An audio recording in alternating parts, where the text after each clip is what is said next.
Àyìndé Adélùwọlá.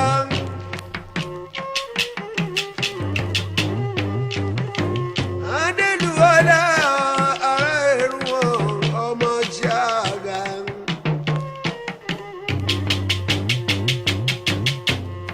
Ọmọ Òrúnkọ́lé Ẹlẹ́wùjí.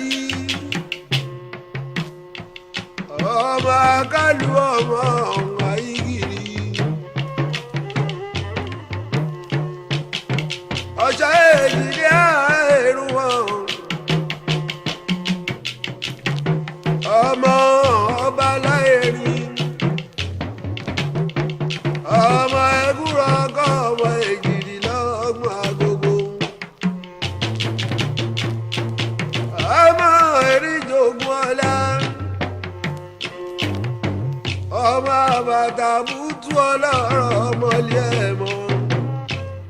Ìlú Ẹ̀gbá dọ́wọ́ ẹ̀ ọ́.